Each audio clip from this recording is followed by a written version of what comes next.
Network Entertainment. Hello to everyone all over the world. Magkakasama na naman tayo sa sagami puno ng kwentuhan, tawanan, and bardagulan kasama ang leading voices of the Filipino youth. Ito pa rin ang Ganito kasi yan, powered by the Pod Network.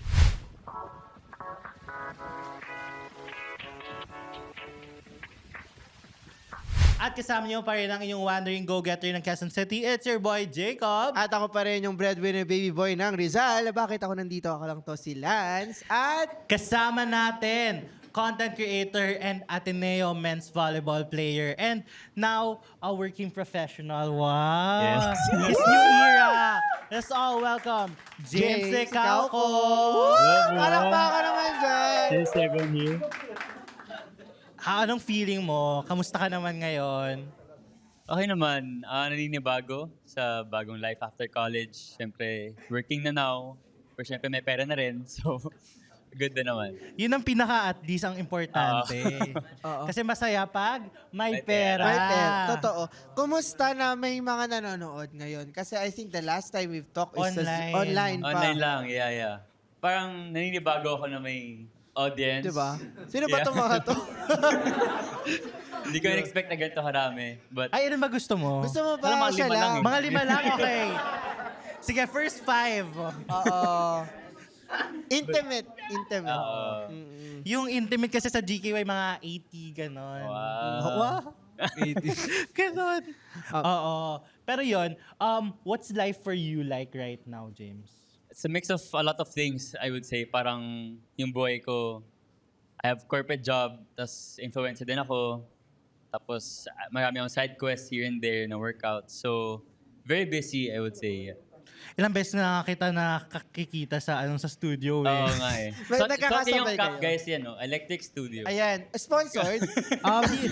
Wala lang po talaga akong cup na masuot. Ito yung una ko nakuha today. Okay. Pero yun, ilang beses na rin kita nakikita. Tas nakakatawa, ang encounter ko, nung nakausap ko si James for GKY Live, sabi ko, I'm not sure if you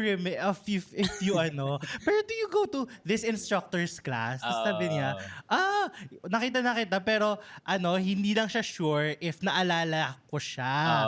Eh ako, kaya ko din siya hindi hinahay kasi hindi din ako sure kung naalala niya ako. Ganon. Wala din. Pero meron na bang point na nagkasabay kayo ng class or instructor? 3 beses nang... Tatlong Oo. beses na. Yeah. Kasi yung close friend ko, instructor din. Tapos sakto na siya din yung lag niya. Cycling mates. Yes. Oo. Oo. Pero ikaw ba, James, lalo na nabanggit mo na ang dami mong side quest na parang you do content creation, you do work, and parang nabanggit mo din na sa advertising ka. Yes, Right. yes. And of course, you do also all the different kinds of workouts. Nagbaboxing ka na rin ngayon. How do you make time for it, lalo na ang dami mong ganap sa buhay? Siguro dahil na nag-college ako na naglalaro, nasanay na rin ako na maraming ginagawa. Yung parang nagising ng 6 a.m., magta-training, tapos pupunta ng class, tapos training ulit, tapos aral paggabi. So I guess na-build na rin sa akin yung ganong kind of discipline na parang kahit na pagod, kakayod pa rin for the things na you wanna do. Yung ganong sense of discipline na sinasabi mo, was it more of the same? Like yung experience mo as a varsity athlete? Or now with work, medyo mas naging lax ba? Or medyo mas naging breathing space? Siguro mas may breathing space, I would say. Kasi college parang 4 hours training kami, morning and gabi. So 8 hours na yun, di ba? So, Parang isang shift na. di ba? So, ngayon na 9 to 6 p.m. yung corporate job ko. Parang before, kaya ko din mag-workout and after. And workout naman usually 1 hour, 2 hours lang eh. So, mas may breathing room. And yung ganong difference, was it like something na parang naging naging uncomfortable ka ba? Or more of parang mas madali na sa'yo to adjust? Actually, after college and after UAP, parang ang tagal ko rin hindi nag-workout. Parang ang tagal kong, parang nasa isip ko pagod na pagod ako after nung UAP run ko. So, medyo matagal din yung adjustment, honestly, until parang, wait lang, parang tumataba na ako. Parang yung feeling, parang nawawala na yung confidence ko rin sa paglabas and everything. So I feel like kaya ako nagbalik loob sa pag-workout. Parang more of confidence booster na rin siya for me. Confidence. Tsaka, since nabanggit mo din na parang part na siya ng routine mo, kaya nagagawa mo siya ngayon, what's a day like for you na kunwari wala kang ibang ginagawa like work? A day in a life. Kung walang work, O kaya mo bang parang like work lang ganon? parang usually kasi if wala akong corporate job, nagko-content naman ako. Or nag-edit or nag-shoot. So, parang nag-work pa rin talaga, I would say. Parang medyo yun talaga yung schedule ko ngayon. Pero especially working advertising, parang yung common notion is parang ang daming overtime and Oo. everything. Fast-paced. Oo. Yes. Like, binabag ka even after work hours. Napag-usapan natin to. Paano mo siya nagagawa yung mga side quests mo pa? Kung nasa agency ka, kasi very fast-paced nga, di ba? Oo. Kung nasa agency ka, parang lagi kang on-call, lagi kang dapat sumasagot agad sa mga kliyente, ganyan. I think yung making time lang talaga, it's really, parang yun yung ano ko parang pagbabalik ko sa sarili. Parang yun na yung me time ko. Yung parang, kung gusto mag-workout, gusto ko lumabas, yun na yung me time ko. So parang important siya for me na may ganoon pa rin akong time. And for many people, ang hirap ng maghanap ng me time. Mm. Like kunwari after work, parang some people gusto na lang nilang matulog, gusto na lang paano mo siya nagagawa na you do other things? You do have this other facades in you. Siguro yun na rin yung naging source of happiness ko. I do enjoy my work naman, but besides it, I think important na you set aside time then for yourself And yung mga workout na yan, I feel like pang part of me na yan ever since growing up. So I guess, in a sense, parang I make time for myself then whenever I work out. Siguro what I can share is parang after work, iba yung pagod niya. Like even if like yung sa college kasi medyo kaya mong fast-paced like after work. Pero siguro question ko for that is parang how do you navigate that pagod and balancing your energy na kahit even after work hours, even after that long, stressful day, that you can still make time for yourself? I think tama nga yung sabi mo na iba yung pagod. Oo. Kasi, I mean, kung nasa office ka, di ba, parang laptop lang. Oo.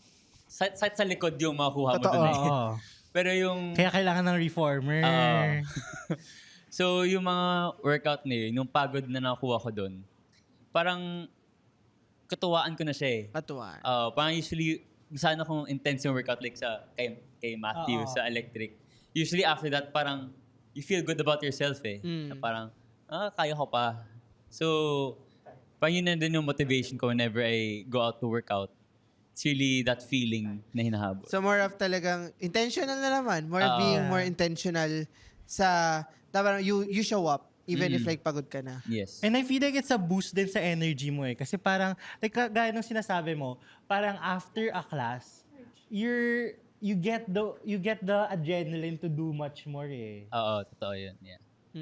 And doon din tayo sa point na yung parang confidence ka na sinasabi mo, na parang there's this sense of fulfillment that you can have even like outside work, may nagagawa ka on your own. And I think that's something na worth parang pursuing for. Kasi may work-life balance ba? Pero in an industry na kagaya ng sayo, sa advertising, how do you preserve na may sense of like self-time ka pa, na there's a side of you that exists outside of work? Especially, parang feeling ko baka may mga nakaka-relate na wala na silang life outside of work and everything. How do you make sure na that facade or that part of you exists outside of school, outside of work? I think parang, kasi nga, ever since naman, medyo double life na Parang being a student, being an athlete, tapos nagko-content na rin ako before in college. So Parang I guess... triple life nga Kasi may training ka pa, student. Ang dami. So parang, I guess, it's learning boundaries din. Na parang, once you're done with work, okay, alisin ko na yun sa utak ko. Ito na yung gagawin ko ngayon. So, feel ko yun yung importance talaga. Parang having that boundary, even with like your workmates, ganyan, or with anyone you work with, learning that boundary. And with that, turning that boundary, how do you switch on and off? Like sa triple lives mo? Or may overlaps ba sila? Oo, or ano ba, parang natural Or lang. like, kunwari, after work, may switch off ka ba? Actually, parang, well, ako kasi parang kung nag-time out na ako, time out na talaga ako. Talaga? talaga? Oo. Parang, Wala ka ng after. wala.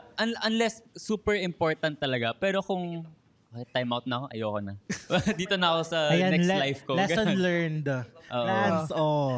Time out na. Ikaw ba? Paano ka nag-switch off? Ano talaga, pag time out, wala na. Talagang, okay, back to recording, back to ano. Diba? Parang it's really important na you know that boundary din ng work. Na parang, okay, ang bayad sa'yo hanggang ganitong oras lang. Totoo. And yung burnout kasi, Oo. if di ka marunong mag-set ng boundaries, kung time out, di ka pwede magta-time out, eventually, masusunog ka eh. Maubos ka agad. Tapos baka biglang masusunog? mapakwit ka and everything, di ba? Oo. Totoo din yung parang, ako din may mindset, ay, bounce na ako. Pag wala sa office, okay. Pero mahirap siya pag work from home. Totoo. Yun Ikaw ang ba meron for kang work me, from home? Yeah. 3 times kami work from home. Ayun. So you like, ang hirap na nasa bahay ka, tas magiging personal space mo yun, magiging workspace mo. Feeling ko, dun nahihirapan yung navigation. Yeah. I Oo. agree. Pero parang, for me naman sa work from home, I try my best na hindi sa bedroom ko nag-work. Pang kahit sa dining table, ganon. Kasi, makakatulog ako eh. kung sa kama ko ni trabaho, Oo. tulog na. Parang, kahit nasa home ka, para may certain space ka lang na, okay, dito ako magkatrabaho, dito matutulog ako, dito magpapahinga ako. Totoo. Yeah. It helps din in terms of switching on and off. Yes. Kasi kailangan important yung, parang you associate those places with, like for example, eto pang pahinga ko lang talaga to. Eto, dito lang ako mag-work. Para hindi mo nadadala yung work sa places of rest mo and everything. Pero ikaw ba, parang do you feel na parang you have to protect your personal time? Kasi minsan, kahit may personal time ka, minsan nag-worry ka about work. Or magpa-viber napapaisip sa'yo. Mapapaisip ka sa mga notifs, ganon. Yeah, totoo. How do you get to protect that personal time? Well, kasi I feel like natuto akong mag-compartmentalize. So parang, kung nasa work ako, ito yung bubuksan kong box. Parang ganyan yung feeling. Na when I'm done with work, close ko na yan. So, may mga notifs, minsan nga nade-disrupt talaga yung peace or parang you feel like, okay, kailangan ko magtrabaho ulit kahit may ginagawa na akong iba.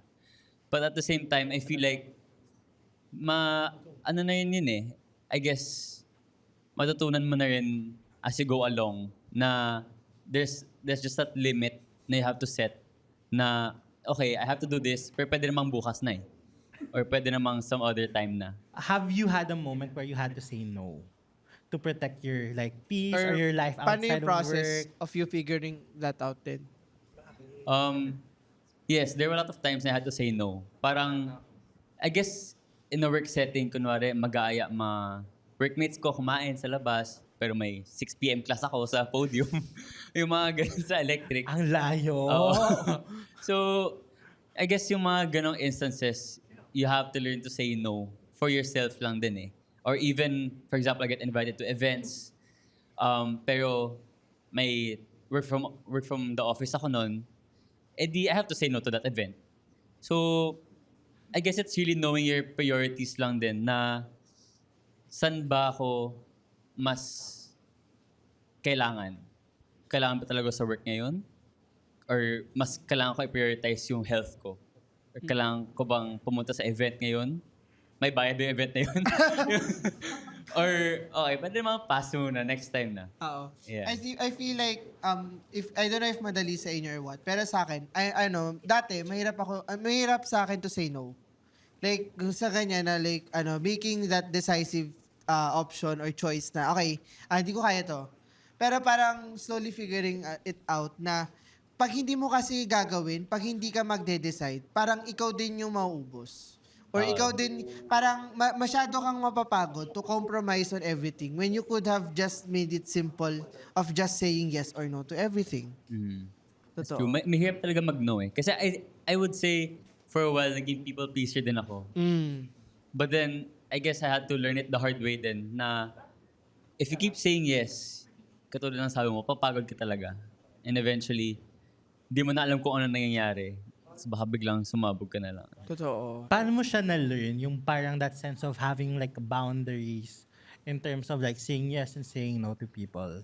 I feel like, yun nga, like I said, parang I learned it the hard way kasi biglang sa mga loved ones ko na siya nilalabas. Yung parang medyo frustration and inis ko sa mga friends ko na nilalabas or sa family members na parang pag-uwi, di na nila ako nakakausap.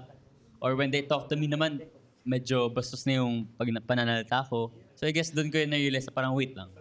Ba't nga ba ako biglang naging ganito? Simple pala. Kasi I kept saying yes to everything. Tas to the people I love, I kept saying no to. And now, do you feel na like you have achieved that sense of balance of saying yes or no in work, in family, and in other hobbies? Yes. Yeah. I'd say so. I think that's nice din to see na may ganong point in our time na madali sa atin yun. Pero it's not like every one of us can easily do that. Kasi, ikaw ba, mas kaya mo? Feeling ko kaya ko. Say yes. No. Ay. Oh, madali nga. O diba? Parang tipong feeling ko it's just a matter, it's ano din knowing din na parang do you have the capacity to do it? Gusto mo ba? Ayaw mo ba? Kung ayaw mo, ba't ka nagpapapilit? Oo. Oo. And- Tapos parang tipong, for me lang din, it's really a matter of, what's in it for you?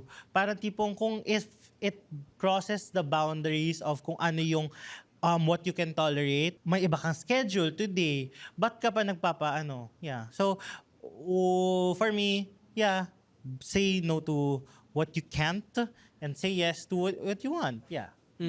I think yung one hesitation of having that choice is yung tipong that guilt na, okay, mag-yes ba ako dito, magnono ako? Baka mamaya, isipin I'm not enough. Or baka isipin, baka, hindi ako nag-aayos sa trabaho ko. Parang how do you navigate that inner voices that somehow naghihinder sa inyo to just choose and set those boundaries? Totoo na mahirap siya. You know, feeling, parang nag-guilty ka whenever you say no to people. Especially if your workmates, ganyan, or your friends, na, bawal ako lumabas ngayon kasi maaga pa ako bukas. Yung mga ganon instances, naka-guilty talaga siya. But I guess, parang eventually, the people who actually care about you would understand. So, pang yung mga friends ko na di ko na nakikita masyado kasi hindi na ako masyadong lumalabas, parang they understand where I'm coming from. And eventually naman, wala nang guilt. Parang you just kind of learn to understand one another. Parang eventually, if like maintindihan din talaga nila, magigit sila. And parang if all of us are going through the same thing, parang nandun din niya, it helps to lessen the guilt. Yeah. Ikaw ba? Actually, agree din ako kay James na parang it's really important din na maintindihan ng mga tao who care for you also. Kasi parang, I have this situation na parang may isang taong nagkwento sa, kinawang blind item, na parang busy kasi siya with school, parang post-grad. Tapos parang ang hirap din kasi pag yung circle of friends mo, hindi nag-post-grad. So parang hindi nila gets yung life. Na parang they're more free and everything. And then, yung life mo is more stuck ka. So, parang, kunwari, nagmi-make ng plans, hindi na siya sinasama. So, parang it's really important to have a circle na that understands you. Yeah. That really understands what you're going through, what sacrifices you have to make.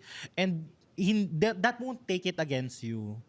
Yeah. It's very important to make effort din Kasi eventually naman, di ko alam kung kayo rin, pero yung mga naging friends ko in college or high school, di nyo na masyado nakikita Kasi di ba busy na with individual lives Pero if yung mga friends na yun, like, totoo talaga sila, Totoo. or you guys are really intact, magkikita pa rin kayo once a week, or once a month, once a year. Kami, once a year na lang Once a year na. once a year 6 na lang months. kami. Oo. Oo. Kasi mahirap na talaga Mahirap. Kasi, Mahirap mag-align. yeah. Kasi yung iba nasa law school, yung iba nagtatrabaho, yung iba biglang nasa ibang bansa na hindi mo na alam. So, Actually. di ba? Ang daming ganang instances So, it's really about making time na yun for each other. And I think more than making time, nandun din yung sense of understanding na hindi na tayo kagaya ng dati na every week magkikita. Oo. Parang making the most out of that limited time. Yeah, Yeah. kasi proximity din Oo. in school. Totoo. Na same class, same school. Yeah. Sa akin dati, may yung mga former co-workers ko. ang tawag dito, dapat magkita kami. Kasi once a month lang yung on-site nila. Pero once a month lang yung on-site nila. Sana all. Saan Sana yan? all. Sana all. May opening ba dyan? pero grabe yung work. So gets ko kung bakit. So ngayon, ang ano ko is, magkita tayo sa next RTO nyo. Ay, busy kami, ay lasyo kami. Which is, I don't feel bad or I don't feel sad about it. Kasi gets ko na it's not like we are all at the same pace and we are all at the same place. So, parang having that din na it lessens that guilt and knowing yung boundaries and understanding where people are at their point in their lives. And also, I'd like to ask din na parang you said na parang you have to be consistently present. Were there times na parang nagkakatampuhan? If like matagal na nagkikita o matagal lang hindi nagpapakita, or parang how do you still show effort even if like bihira kayong magkita? I feel like nung start, actually usually ako yung katampo. Talaga? Ikaw ba yung matampuhan? Kaya lumaki yung mata mo eh. Kasi I feel like nung college din, since yung athlete na rin ako, so parang medyo nasanay na silang wala ako. So eventually, yung mga invites, Hindi ka na sinasama. O parang mayroon ng assumption na, sa training yan? Nasa Blue Eagle Gym yan? Yung ganong thinking na nila. So parang I had to tell them na, Free ka. baka naman, di ba? Oo. Baka naman, pwede yun ang invite. Bumabawi ka na. Oo. Ngayon, especially after college. So, I feel like ngayon, yun nga, sila making effort na rin eh. Wala nang ganun tampuhan sa amin. Kasi naintindihan na rin namin isa't isa. And sakto kasi they work in Makati. Yung mga friends ko na. Lapit lang. Oo. So, So, madali lang i-align. mas kaya na. Sa 100 tanong, meron akong 1,000,000 sagot. At minsan, mas marami pang tanong. This is Kuya Kim and I'm thrilled to invite you to my podcast under the Pod Network, Ano Ba Talaga? With me, Kuya Kim Atienza. Kaya kung may gusto kayong malaman, matutunan o ma-discover na bago, makinig na kayo sa podcast na to. Marami akong mga guests, topics, trivia, and revelations on the show.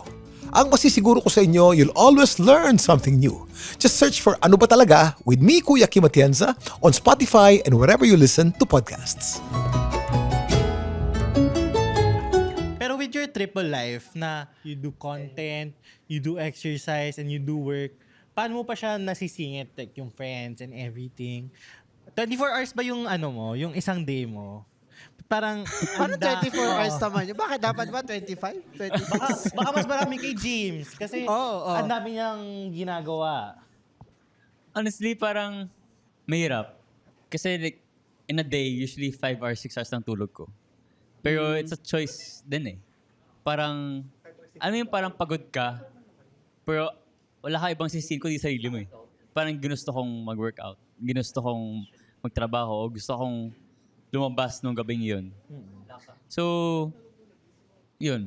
Parang sa aming mga friends, it's really just prioritizing din na you have to make an effort na eh. Especially kung adult ka eh, di ba? Totoo. Kasi Mahirap din. yun nga, lahat may sariling lives na eh. So it's so important to make effort in those things. And siguro gusto ko rin tanungin, in terms of, sige, may friends na are outside work, but how does your weekend look like? Kasi that's something na, yun naman, kasi kung 24, 25 hours a day ka, on Monday to Friday, paano naman yung weekend? Workout pa rin ako. Talaga? Like this morning, nag-workout ako. And then, I went straight here. Tapos mamaya may workout ako. So, Yun yung gusto ko actually tanungin. Kasi nakikita ko sa stories mo na may morning spin ka. yeah. Tapos, usually, makikita pa kita sa gabi. Oo. Paano mo nagagawang like may energy ka pa? Or hindi ka ba nagsasawa? Lalo na kasi lalo na early start. Kasi usually what people do, early start, early finish. Yeah, Na yeah, parang yeah. at least early na sila mag-e-end ng day nila. Ikaw may early start ka, may late finish ka pa. So paano 'yun? Hindi ko rin alam, guys. Napapagod din ako eh. Pero, Na-realize ko din dito. Pinili mo yan.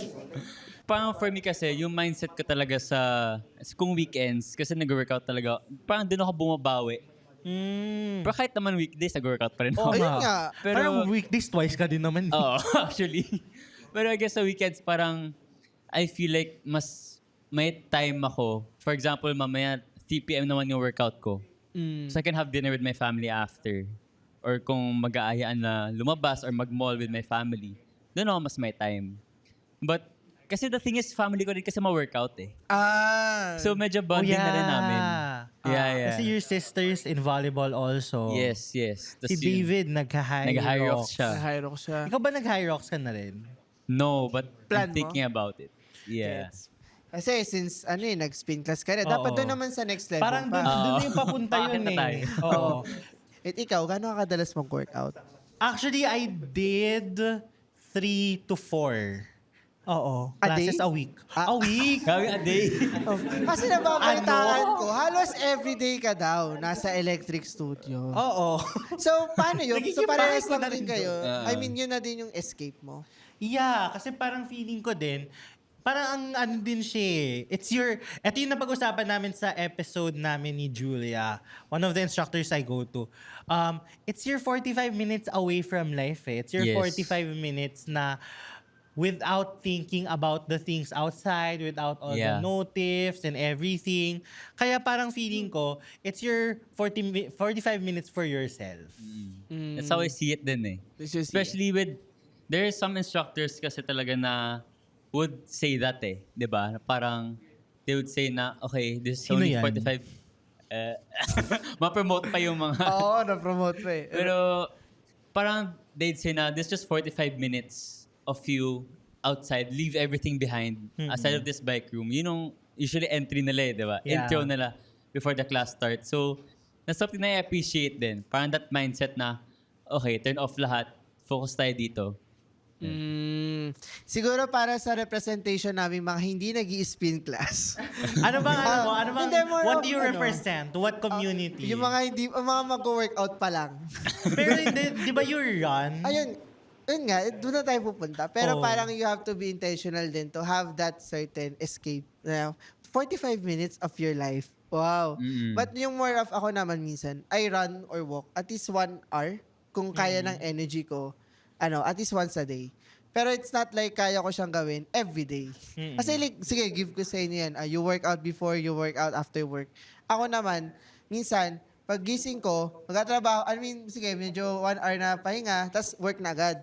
As after nun, kung pagod na, higa na or sa bahay na lang, or kaya mag-lunch or magluto or something. But pwede rin na pag may energy, lalabas or magja-jog or mag-run. And I think dapat din nandun tayo sa mindset na yun din, na you are not your work. Yung sila, nag-spin class, like, pwede namang you can start in the more simpler things. Na kung gusto nyong magluto, gusto nyong maglinis ng bahay, gusto nyo na lumabas muna, or like, just take a walk, parang that already helps a lot to have that boundaries na pinag-uusapan natin dito. And siguro with that, gusto ko rin tanungin actually si James. Parang, since you do content creation then, which is also another form of parang side quest outside of work. Yeah. Parang, how does it help rin with you also parang not having all that focus sa work na parang at least you have a life outside of work and everything? I feel like with content creation kasi that's more of when I get to express my creativity eh. Kasi yung work ko, at least in advertising, parang mas numbers eh. Mas data side. So parang sa content creation, dun ko mas nalabas yung personality ko eh. So in a sense, I feel like pahinga ko na rin siya. And of course, kung may mga events, ganyan, you get to network with other people, hang out with other people. So parang okay rin na hindi laptop yung nasa Totoo. harap mo eh, di ba? Yung tipong parang hindi lang laging yun yung karap mo 100% of the time, na even if like you have this demanding schedule, na okay, kaya mo mag-content creator, kaya mo mag-spring class, and parang dapat you have that mindset and setting that discipline, that you have that routine, na hindi ka lang mag-stay in just one boundary and all. Ikaw ba? Actually, possible siya. And parang Kaya ba? Or mahirap? Kaya siya. Oo. Parang, I think, agree ako dun sa sinabi ni James na yung kanina may nabanggit si James na 5 to 6 hours lang yung tulog niya, but it's all about sacrifice. This is the life that you choose. Parang it's you intentionally choosing and you intentionally wanting to do this. You want to make time for a side quest or a passion that you want to do. You want to be intentional into wanting to be more fit and confident. Parang it's you making time and being intentional that you want to do the things that you want to do. Parang things that are part of your goals. So parang you work and strive towards getting there. So parang it's you also making the effort to reach your goals. And I think that's something na na unique sa generation natin ngayon.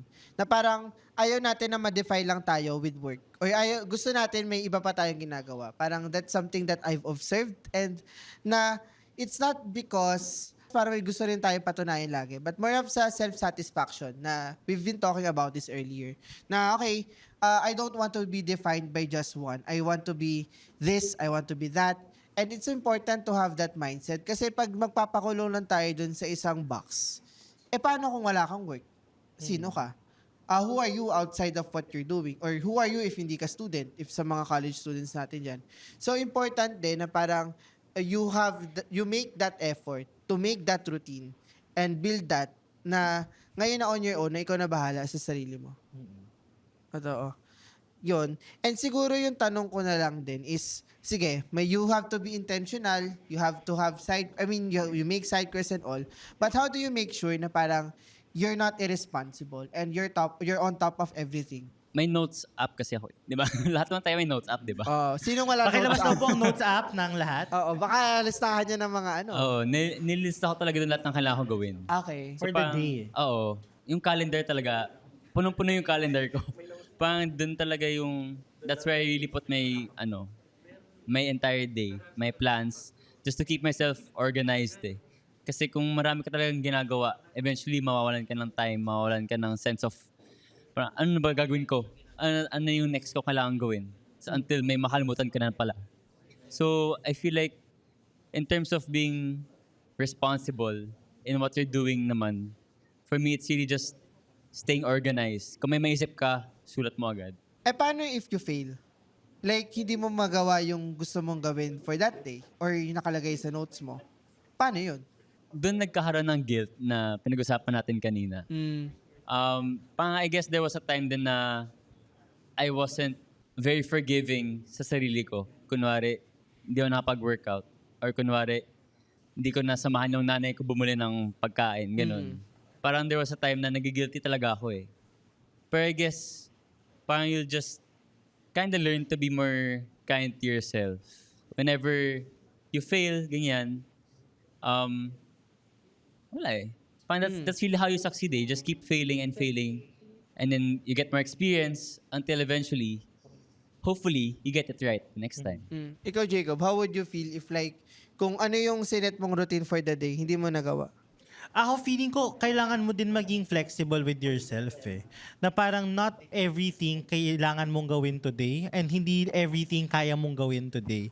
You need to be forgiving din to yourself na and accept na ito lang yung capacity ko today eh. Na parang tinry ko talaga eh. Pero wala talaga. Parang ito na talaga max ko today. May task na hindi ko nagawa. So you need to be flexible na ito yung mga task na to, kaya pa naman siguro to bukas. Bukas na natin gawin. Let's make this our priority tomorrow. And then all that. And make sure na lang na not to do it again or parang to make sure na kung ano man yung maiwan mo, magawa mo siya first. Sa akin, I think the mindset there is really more of failing forward. Na, okay, mag-fail ka ngayon, pero it doesn't mean na parang, wala ka ng, second chance. If hindi mo siya nagawa today, ito gawin mo bukas. Or you can still try to find and make time na even if like you would fail at being responsible, being on control, having that many side quests as you want, it doesn't mean that it's already over. Like guys, early 20s or magto-20 pa lang tayo. Like we have our whole life ahead of us. So navigating this, parang sige, we can say that now. Pero I think the more question is, paano kung manager na tayo? Paano if like we have more responsibilities? So parang ngayon, kaya natin, paano sa susunod? Siguro yung next one question kay James. Ang dami mo nang ginagawang side quest. Is there a side quest you still want to do? Oh. I feel like High Rocks. Wow. Wow. Yeah. So gusto mo na rin yung mga Pwedeng pumupunta explain mo- Hong Kong. Oo. Explain muna natin sa mga listeners. Oo, ha? sige. Ano ba ang Hyrox? Since marami ding hindi pa alam kung ano yung High Rocks. Well, basically, Hyrox is an event. Race talaga siya where may mga stations and may mga takbo. So, basically, yun na naman siya, guys. Pero yung stations kasi, mahirap yun. May ginagawa Oo. ka dun eh. Yeah, may mga wall balls, may mga sled push. Tapos yung mga takbo niya, guys, 1 kilometer siya eh. So, it's really a battle of endurance talaga. Feel ko kaya din ako nagpapakapagod ngayon. Oh, Kasi, preparing. yes. Kasi, yun talaga yung labanan daw sa Hyrox. Well, at least yun ang sabi din ng brother ko. Parang, kung malakas ka tumakbo, usually, okay yung magiging time mo sa Hyrox. Isipin nyo para siyang amazing race, pero mas malala. Pero yung papagawa sa yung mga times 10. Di ba, may hatake ka na 70 kilos, mga ganun, Oo. di ba? So, Yeah. ganun ang side quest. O manifesting. Yun na yung next na ano. Ikaw, may Pero gusto ka. Sa Hong event Kong. lang 'di ba sa Hong Kong nung Yeah. last 2 weeks ago. Nung May lang. Oo. Early May. Yeah, early May. Yes. Ay, ikaw, may gusto ka pang gawing side quest? Or something that you want to... Actually nabanggit na siya ni James kanina, reformer. Okay, that class. Yeah. Oo, reformer. Why? Ano ulit yung reformer? James, pakisabi ko ano yung reformer? Kasi si James ginagawa niya na yan. So who better explain it than James? Ikaw ko. Para siyang, alam mo yung Pilates, right? Uso siya ngayon eh, di ba? Actually. Pero- Sino din nakakalam ng Pilates? Ay, alam. Okay. Alam ng lahat, alam na lang. So reformer is basically yung machine nila, tapos more core workouts siya eh. Kasi Pilates, I'd say parang may flexibility aspect Yeah. siya. Pero yun basically nagpa-planks ka. Or mga lunges, ganun. So it's really a workout then more for strengthening muscles siya. And yun yung gusto mong gawin next time? Pwedeng i-try. Ako Kasi inisip ko. tinry ko boxing, hindi for me eh. Bakit? Hindi na pag-usapan namin, di ba? Napag-usapan. Sa'yo ko Oh. ba nakwento Yeah. yun? Oo. Ang full body kasi siya. Yeah, full body. Full body. Tapos very core din siya. So parang sabi ko, not for me. Sayang hindi natin makikita si Jacob Pacquiao. What? Hoy! Hoy! Ayun. Sayang naman. Pero ako naman, inisip ko Ikaw. mag-substock. What's that? Para siyang vlog spot. Ewan ko kung anong, inisip ko lang. Para, Akala ko kung anong sport. hindi siya sport. Kasi tayo, Website representation pala ng mga siya. walang workout. Journaling. Parang ganon. Parang ganun. Pero basta parang, I think, na-discover ko siya. Hindi na pa siya parang Tumblr. Para siyang Tumblr. Hindi ganyan ah. Tumblr. Para siyang ganon. And I think, nisip ko yun. Or something, at least I'm in that phase na nag-figure out ako kung paano nyo ginagawa yan. Kasi give ko sa inyo yan. Sa akin, gigive ko pa lang sa sarili ko. At yun. Siguro for the last question din, it's more of, sige, nagna-navigate tayo in all. Pero what do you say to yourself if like hindi ka na ma-keep up? Like what keeps you going even if it's hard to do it?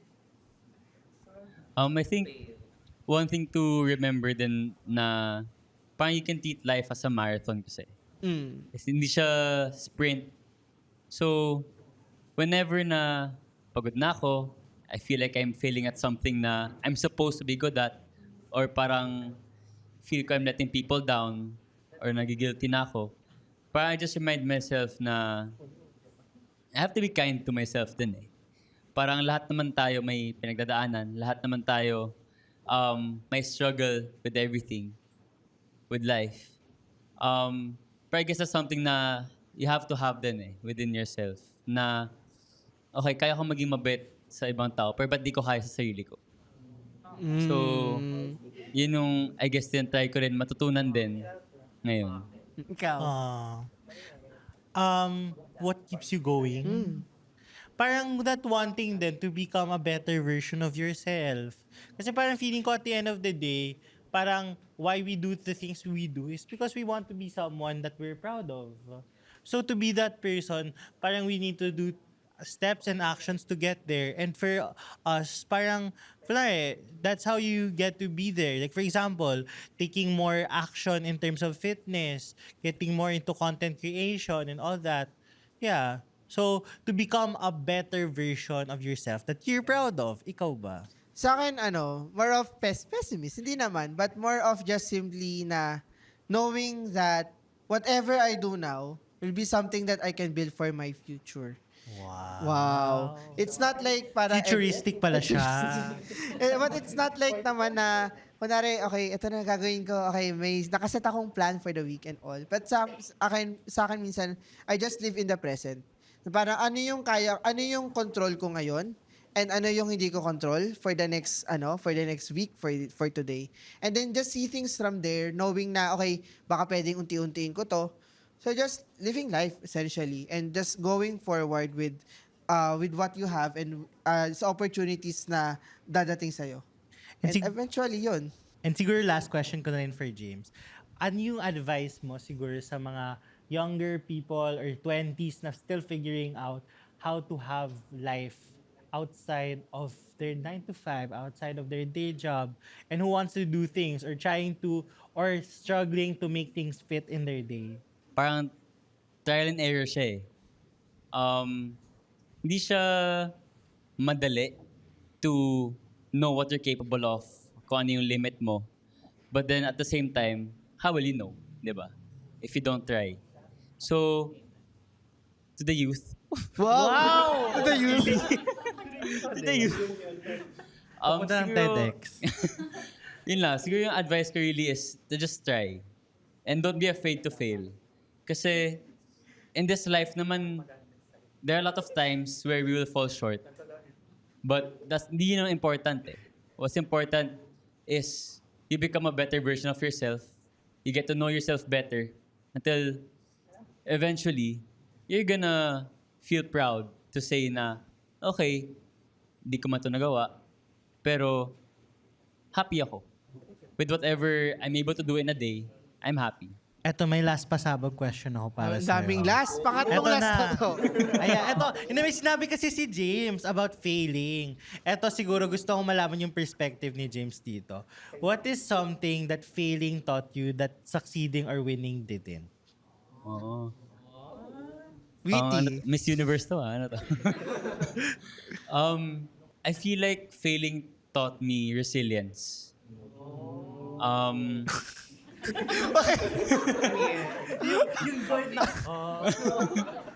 Kasi when you fail, that's where you meet yourself eh. I feel like doon mo na mas nakikilala yung sarili mo and what you're capable of and what you're also not capable of. Pero in knowing na, okay, I failed today, you ask yourself, ba't ko nga ba ito ginagawa?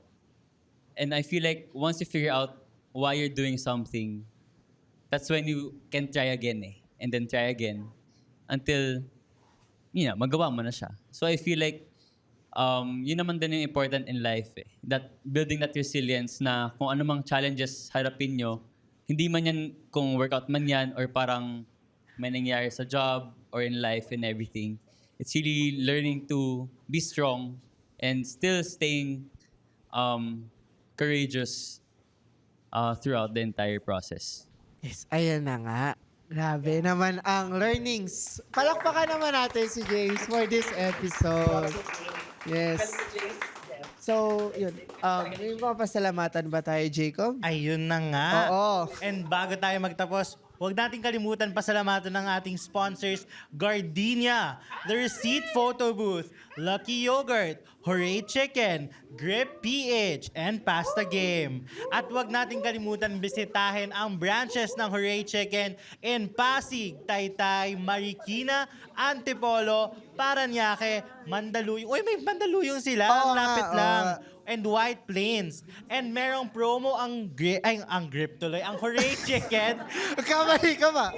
this June June. kung saan pwede kayong bumili ng any rice meal sa Hooray Chicken and sabihin nyo lang ang promo code na HoorayGKY at makakakuha kayo ng free iced tea. Bigyan ng iced tea yan. Yes! Yes! At kaya, yon. Thank you sa lahat ng event sponsors natin who made GKY Live possible. And Thank you, James. thank you din kay James. For making time. Ikaw. Palakpakan naman natin si James. And of course, James, eto na yung time mo. Ano yung mga dapat nila abangan from you? Saan nila ikaw dapat i-follow? Kahit sure naman ako fina-follow ka na nila. Pero yung mga nanonood siguro sa Spotify at YouTube. Well, my social media accounts are James D. Licauco on Instagram. On TikTok, James Licauco _. Yeah, and you can see my vlogs there, what I do day to day. Yeah. Yes. Ayan. And kaya naman, para naman sa listeners natin, kung nagustuhan nyo tong episode na to, please feel free to watch and stream it on YouTube. It's at ganito kasi yan. And also sa Spotify, ganito kasi yan. Huwag nyo kakalimutan, i-like, follow, and also i-share nyo to sa mga social media platforms nyo. I-tag nyo kami. It's at GKYPod. And use the hashtag GKYLive. And huwag natin kakalimutan, mag-give ng 5 stars, like, comment, and subscribe. And huwag natin kakalimutan, final pabaon, James. Si James, Huwag natin kakalimutan na get a life. Get a life outside work. You are not your work. So you get a life. you are not your work. Tama So, kayo. have a life outside of work dahil hindi trabaho nyo ang nagde-define sa inyo. Yes. At ito pa rin ang Ganito kasi yan.